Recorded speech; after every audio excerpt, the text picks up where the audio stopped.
Hello everyone, my name is Julia Lex. Welcome to a video lesson on Photoshop basics in wedding photography. We are going to work with this picture that is currently on your screens. As you can see, the picture requires some retouching, color correction, and skin correction. Let's start by introducing you to the main tools here. On our left, we have a tools panel. You can see here a moving tool, lasso tool, selection tool, crop tool, healing brush, regular brush, clone tool, and many more.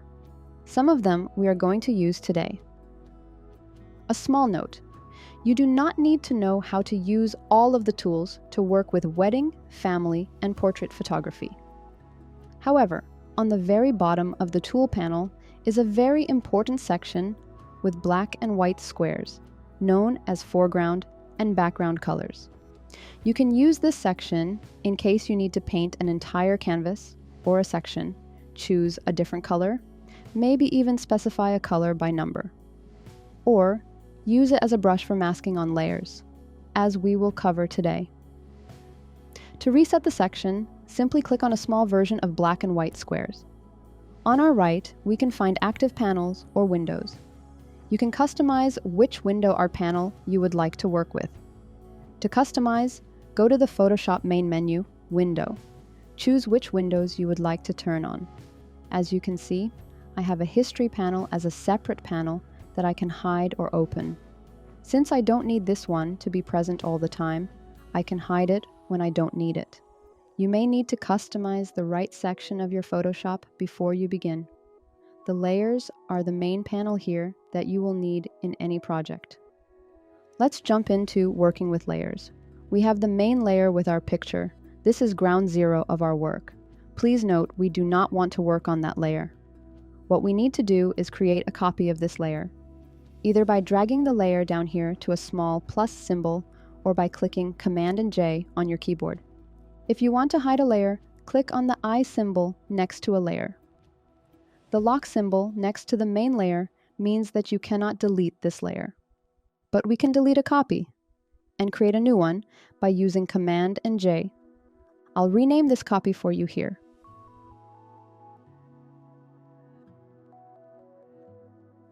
Moving forward, let's talk about other layers. Not specifically for wedding photography, but in general, it is recommended to do all the retouching on a separate transparent layer. Let me show you why. Let's say we want to use a brush, for example, to paint something. We definitely can do it on a very first copied layer.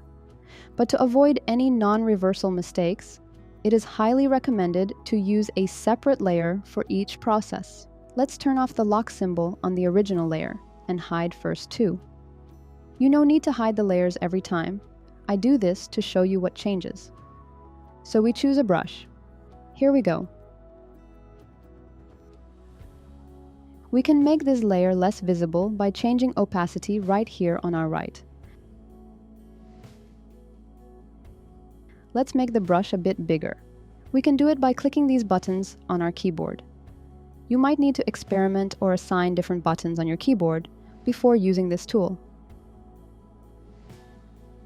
Alright, let's paint something like this to see better. Now, let's see how we can remove it without deleting the whole layer.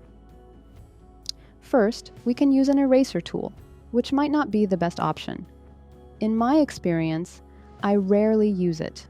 Once you use it, and let's say you don't like it, you either need to reverse your steps in a history panel or paint all over again. A better way to work with this layer would be by creating a mask.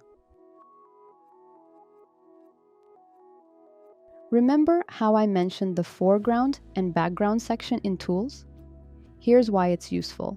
By choosing a brush and using black or white as the main, on-top color, we can either remove or put back something on our layers with a mask. Before we start, let's change the opacity of the brush to see better what changes. We are removing what we've painted on that layer through the mask, although we are not erasing this, which means it is still there but not visible. By changing the color of the black and white square, which you can do by clicking X on your keyboard, we now can put back what we just removed. We can go back and forth as many times as we need and even add more on the same layer and hide, reverse it at any time. It is much more useful rather than the eraser tool. Okay, now let's delete this layer. It was just a vivid example to show you how masks work. Let's create another transparent layer by clicking on the plus symbol down here.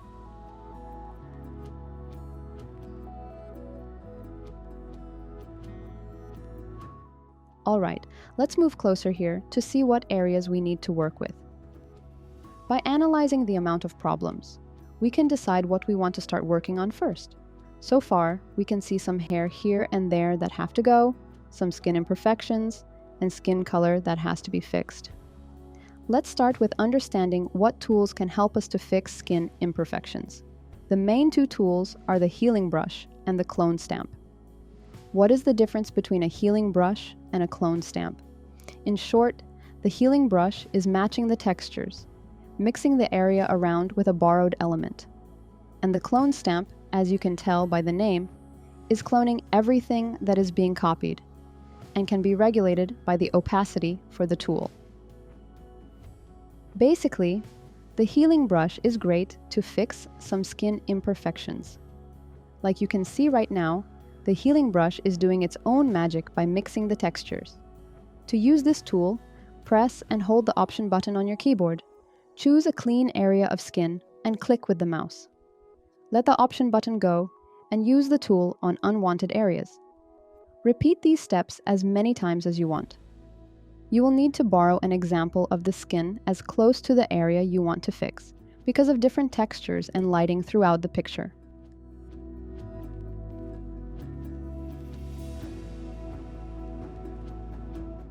Now let's see what we can do with hair and the mouth. You will notice that the healing brush is not always the best tool to use.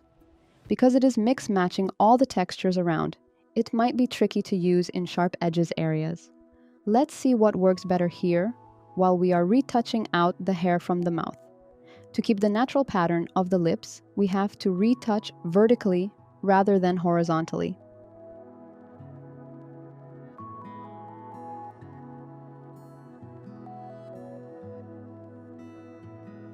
Notice how I'm going back and forth from the healing brush to the clone tool. The healing brush works faster but is not always accurate, and I have to switch to the clone tool.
Now, I don't like how lips color changed after removing the hair from the mouth. Let's fix it by changing the opacity of the clone tool and return some natural color.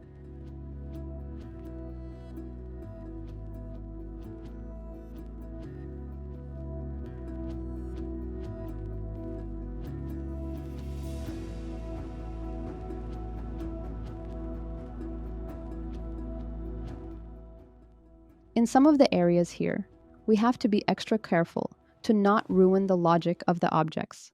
Lips should stay in their own place, not to be a part of the teeth.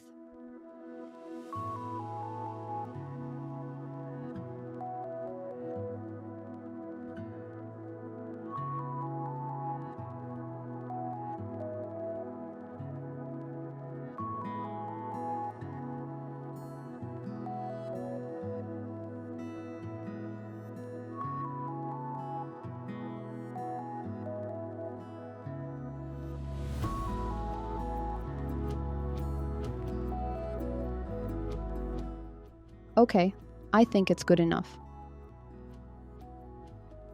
The golden rule of retouching is to turn off perfectionism. Otherwise, you are risking to spend your whole day perfecting one picture, which might be justified working for a magazine or wall printing but not for social media, in my personal opinion. Now let's move on to the nose area. We are having a few different textures here. One is blurred by a camera lens, another two are different skin textures. Let's start by fixing the colors a bit. By using a selective tool, let's select an approximate area we want to work with. Here we go. However, I want to deselect this area. By pressing and holding Option on your keyboard, you can deselect the unwanted area, like this. Next, let's choose an adjustment layer we want to work with. That will be a color balance. We have a bit of a blue and gray areas here that I want to make a bit warmer as everything else in the picture. Since we need to make it warmer, let's adjust yellow here on the color balance panel. Let's make it a bit more vivid to see what changes. Alright, so now we see that there is an empty spot in the middle of the area. Even if we try to use a brush and color it over the empty spot, it won't work. That is because we have a layer with retouching on top of the color balance. Let's change the order of the layers so the color balance layer will be affecting all the layers below it owns.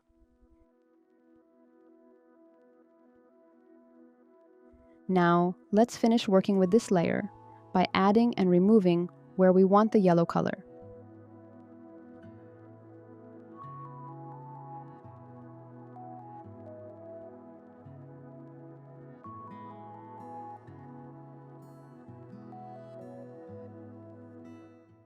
To see what areas are affected, simply click this button on your keyboard. It will show you areas that are not affected in red color. Alright, now let's create another new transparent layer to fix the textures of the areas around the nose. We surely can use the healing brush to blend this area into a blurred texture, but it might appear too softened on screen. Instead, let's enhance the detail by borrowing textures from the nose where we have more clarity.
Okay, let's remove these hairs around the ear. We will have to use Clone Tool a lot to not mix the pixels of the ear.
Yay! We did it!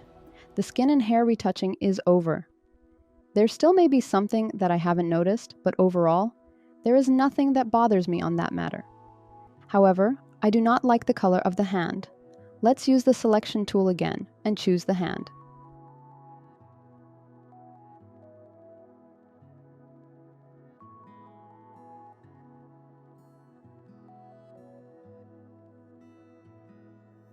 Here we go.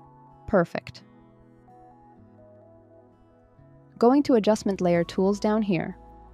Choosing the same color balance layer. As you already know, because of all these layers above, we have to rearrange the order of the layers here. Here we go. Now, let's change the very bottom color to more yellow. This is what it would like if we change it to a blue, and here I think -20 will be all right. Let's see what changed. Nice. Looks natural. We have only a few adjustments to make. First, I would like to make an earring more vivid. You already know how to make a selection. It's important to remember that we have to choose a selection on a layer with a picture. If the layer is transparent or an adjustment layer, there is nothing to choose.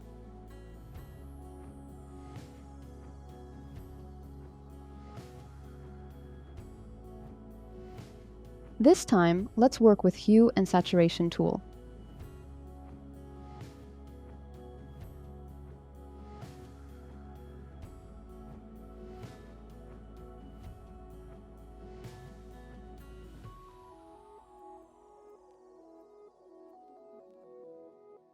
On the adjustment panel, you can choose what color you want to adjust. Let's see if it's green. Seems like the earring contains some green, but I think it's mostly cyan. Yes, there is not much green. Let's move it back to as it was and adjust cyan. Yep, here we go. Now we can make it more vivid.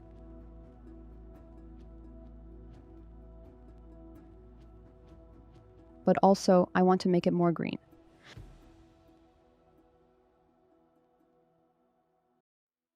Okay, that's enough. Works great.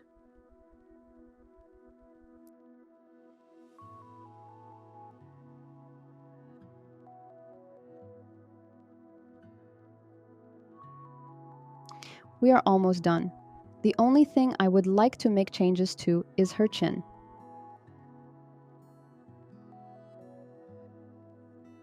To do so, we better merge the layers to avoid any mistakes with color or retouching layers. Let's group these layers to one folder. Choose all these layers and press Command-N-G. Now let's make a copy of these layers that we will be merging.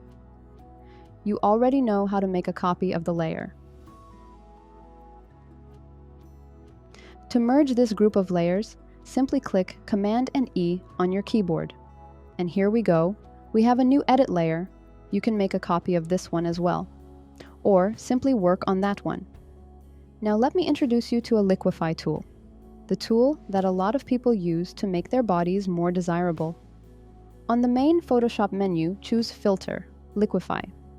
Now a new window is opened with the tool that will allow us to make adjustments to a bride's chin. Not that she really needs that, but for teaching purposes, let's do this. Here in the Liquify window, we have a Tools panel on our left with a bunch of different options. But we are going to use only the basic ones. Wrap tool. On our right, we have a lot of cool options that can be helpful if we have a face or body to work with, such as eyes, face shape, mouth and nose shape tools, as well as other options that we are not covering in this lesson. Let's hide these options so they won't distract us. Our main priority here is the size of the brush, pressure, and density. You can experiment with what works best for you.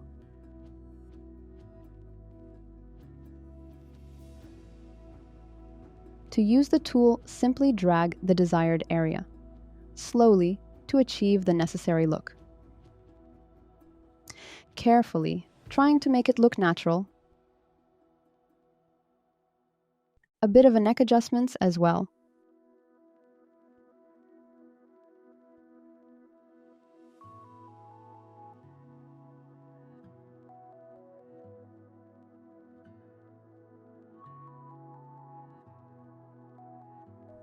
Let's see how much changed. Down here, we have a preview button. Let's click on it to see what changed. Nice. I'm pleased with the result. It's not overly sculptured.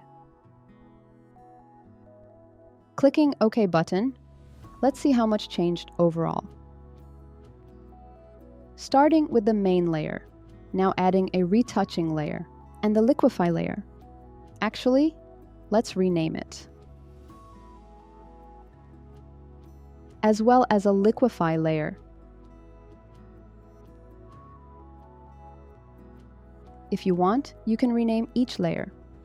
Sometimes it's helpful if you need to work with pictures after a client's feedback on changing something.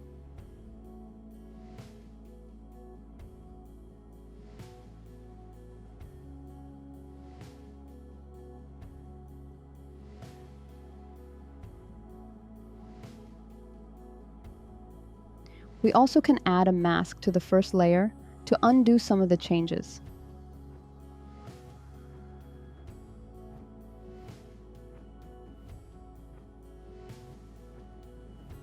Okay, we are ready to export the picture.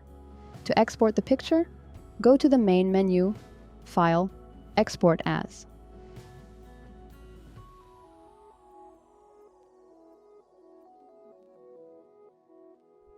We have a few options here. PNG for transparent background, JPG as a regular picture, and GIF. Changing the quality depending on your needs, I would to have at least one copy of the highest resolution. Clicking Export and choosing the folder where the picture goes. If you want to save over the original picture, click Replace. Besides saving the picture, let's also save the Photoshop file we worked with, in case you need to go back and change something. We go File, Save As, choose Photoshop down here, and click Save. Important note, Photoshop files are usually heavy and eat a lot of space. To save some space, you may want to delete unnecessary layers, such as the very original one, if you think you won't need it. These were Photoshop basics in wedding photography.